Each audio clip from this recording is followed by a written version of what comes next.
देख रहे हैं खुलासा टुडे न्यूज, हर कदम आपके साथ। विश्व प्रेस पत्रकारिता स्वतंत्रता दिवस पर हर दिल अजीज 40 वर्ष से 4 दशकों निष्पक्ष न्यायिक पत्रकारिता कर रहे वरिष्ठ पत्रकार अजीजुद्दीन शेख खरगोन डॉक्टर एपीजे अब्दुल कलाम भारतीय रत्न सम्मान, विवेकानंद आदर्श रत्न सम्मान से सम्मानित हुए। शेख ने कहा कि मीडिया को लोकतंत्र में चौथा स्तंभ कहा गया है।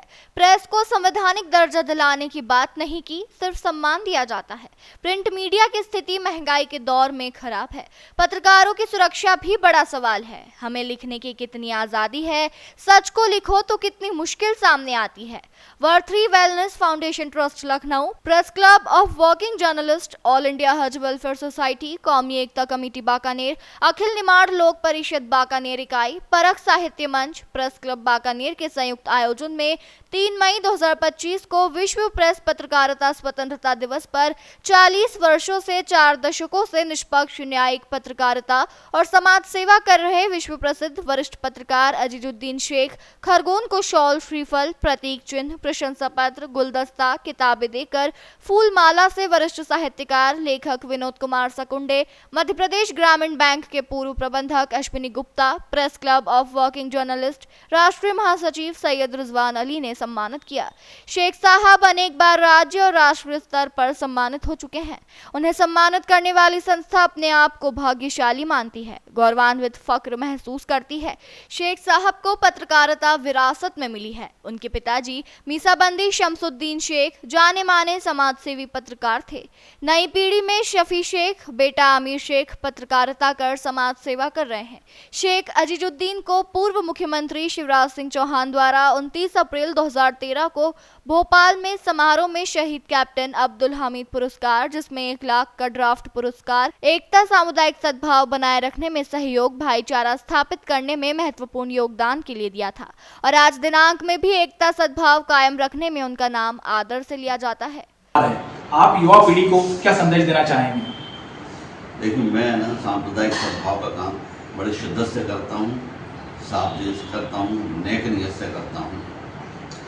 और जब मैं छोटा था, जब मैंने 1974 का दंगा देखा खरगोन में, फिर मैंने 1984 का दंगा देखा, फिर मैंने 1989 का दंगा देखा, फिर मैंने 1992 का दंगा देखा, फिर मैंने 2006 में दंगा देखा, फिर मैंने 2015 में भी दंगा देखा और 2022 का भी दंगा देखा।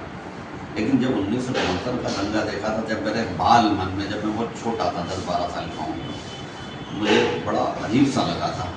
फिर उसके बाद में 1984 का दंगा देखा तो भी मेरे मन में विचलन हुआ। और उसके बाद जब 1989 के दंगे में मैंने जो सांप्रदायिक हिंसा अपनी आंखों से देखी तो मेरा दिल दहल गया। तब से ही मेरे मन में आया कि क्यों न अपन सांप्रदायिक सद्भाव के क्षेत्र में काम करें। और मैंने सांप्रदायिक सद्भाव का सिलसिला धीरे धीरे शुरू किया।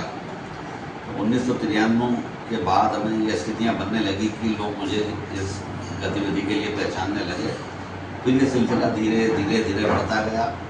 सन 2001 में तत्कालीन कलेक्टर अलका उपाध्याय जी शांति कमेटी की मीटिंग ले रही थी और उसमें मुद्दा ये था कि खरगोन में शिव डोला निकलना है और शिव डोले के शांति और व्यवस्था के लिए हमारे क्या प्रबंध हैं।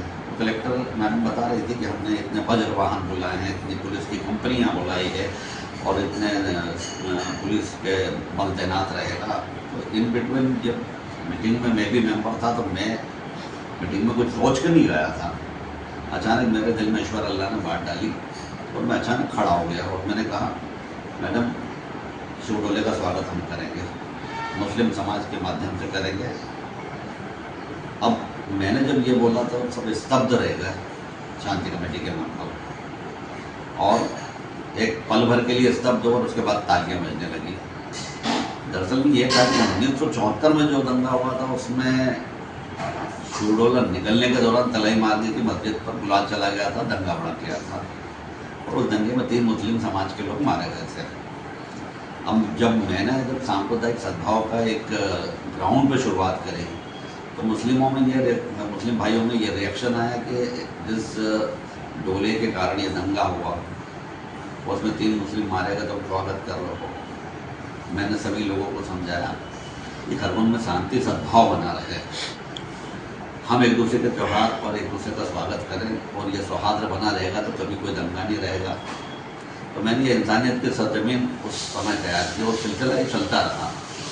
वही सिलसिला चलने के दौरान 2006 में क्या हुआ कि कलेक्टर एस.के. पाल, मैं स्वागत कर रहा था शिव ढोले का, तो कलेक्टर एस.के. पाल आ गए। तो उन्होंने देखा कि हिंदू समाज के लोग मुझे कंधे पे बिठाए हुए थे और इंदौर से कोई बहुत बड़ा भजन गायक आया था। तो वो भजन गायक जो है मेरे स्वागत से अभिभूत होकर इस्लामी कव्वाली गाने लग गया। तो वो एक एडवेंचर माहौल देख के कलेक्टर एस.के. पाल बड़ा खुश हुआ। उसके बाद शांति कमेटी की मीटिंग हुई। शांति कमेटी की मीटिंग में जो है एस.के. पाल साहब ने कहा कि हम जो है अजीजुद्दीन शेख का सांप्रदायिक सद्भाव स्थापित करने में उल्लेखनीय योगदान के लिए सम्मान करेंगे। तो शांति कमेटी के सदस्य एक नाम हिंदू समाज से दे दो। तो उस वक्त हिंदू समाज की ओर से महाजन साहब का नाम आया जो शिव ढोला कमेटी के अध्यक्ष थे। मेरा पहली बार सम्मान हुआ और जिले के प्रभारी मंत्री माननीय विजय शाह जी ने सम्मान किया गणतंत्र दिवस पर समारोह पूर्वक। बाद में हमारे महाजन साहब का भी सम्मान हुआ। ये सिलसिला चलता रहा। फिर उसके बाद में मेरी वर्किंग जो प्रिंट मीडिया में, सोशल मीडिया में, सब तो ये सांप्रदायिक सद्भाव का मैं काम करने लगा। तो मुझे 29 अप्रैल 2013 को मुख्यमंत्री शिवराज सिंह चौहान ने भोपाल में एयरपोर्ट रोड पर एक बहुत बड़ा कार्यक्रम रखा था जिसमें करीब 10-12 हज़ार लोग थे। मेरे पास लेटर आया खरगोन में कि आपको सांप्रदायिक सद्भाव के लिए शहीद captain Abdul Hamid Khan state award से सम्मानित किया जाएगा। में हम मौजूद हैं और आज 3 मई विश्व प्रेस स्वतंत्रता दिवस है। आज एक अजीमो शान शख्सियत अजीजुद्दीन शेख साहब जिन्हें हम सम्मानित कर रहे हैं। ये एक ऐसी शख्सियत है जिन्हें पत्रकारिता विरासत में मिली है। शेख साहब के वालिद मोहतरम शमशुद्दीन शेख साहब जो मीसाबंदी रहे हैं और उन्होंने अपनी पत्रकारिता को विरासत में अपने बेटे को दिया है और ये पत्रकारिता इन्होंने भी अपने बेटे को दिया है। पत्रकारिता और समाज सेवा का दौर निरंतर जारी है। इनकी कलम से हले शब्दों ने निर्माण की गाथा लिखी है और विकास की साक्षी बनी है। हम उनसे चाहेंगे कि इस विश्व प्रेस स्वतंत्रता दिवस पर वो अपनी बात रखें। विश्व प्रेस स्वतंत्रता दिवस पर मैं दुनिया भर के पत्रकारों को, पत्रकार मित्रों को बधाई देता हूँ, शुभकामनाएं देता हूँ। इस मौके पर मैं एक सवाल खड़ा करना चाहता हूँ।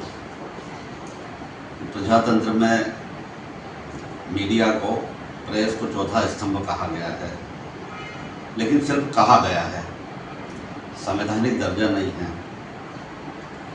पत्रकारिता शिद्दत से हो रही है हमारे देश में, लेकिन इतने सारे पत्रकार संगठन हैं, इतने बड़े मीडिया घराने हैं, कभी किसी ने प्रेस को संवैधानिक दर्जा दिलाने की बात नहीं की और इस मुकाम तक नहीं पहुंचाया।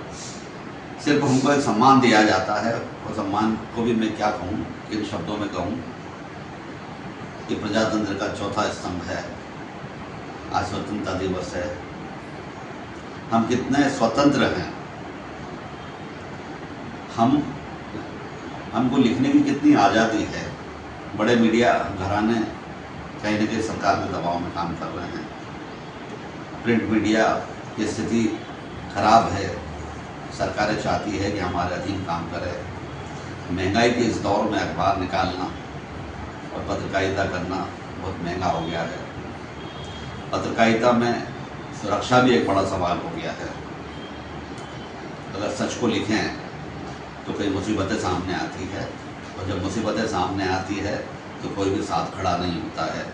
मानहानि के दावे हो या पत्रकारों पर हमले हो, कई तरह की घटनाएं पिछले 2 दशक में, 20 साल में देखने में आ रही है। कुल मिलाकर इस अवसर पर मैं क्या कहूँ, मेरा तो बस एक सवाल है कि हमारे मीडिया को, हमारी प्रेस को संविधान में दर्जा मिलना चाहिए, सरकारों को जो है संवैधानिक दर्जा देना चाहिए। पुनः बधाई, पुनः शुभकामनाएं। प्रिंट मीडिया के दौर से पत्रकारिता की शुरुआत करते हुए वर्तमान में डिजिटल युग आ गया है। डिजिटल युग में काफ़ी संभावना है और अब पल में खबरें आती है। इसे आप किस पहलू में लेते हैं? तो मीडिया बहुत ज़्यादा एक्टिव हुआ है यूट्यूबर जो पत्रकारिता कर रहे हैं। अगर हम बहुत सारे ऐसे यूट्यूबर हैं जो देश में विपत्ति के समय कहीं न कहीं सरकारों पर अपना नियंत्रण बनाए हुए हैं। अखबार हो या बड़े चैनल हो, वो कहीं न कहीं दबाव में काम करते हैं। लेकिन मैंने देखा है कि यूट्यूबर जो है जिस स्वतंत्रता से, जिस हिम्मत से लिखते हैं, वो डिजिटल युग में जो है मीडिया का प्रभाव बड़ा है, मीडिया की सक्रियता बड़ी है और ये अच्छी बात है कि उनका नियंत्रण भी जो है उन चीज़ों पर हो रहा है जो असंवैधानिक है, गैरकानूनी है या कहीं न कहीं देश को नुकसान पहुंचाने वाली गतिविधियां हैं, अपने स्वार्थों की गतिविधियां हैं, उस पर यूट्यूबर का बड़ा नियंत्रण है, डिजिटल पत्रकारिता का बड़ा नियंत्रण है। कहते हैं कि बुराई पर अच्छाई की विजय होती है। आज सोशल मीडिया पे अनेक जगह कुछ लोग नफरत फैलाते हैं। भोपाल से सैयद रिजवान अली की रिपोर्ट।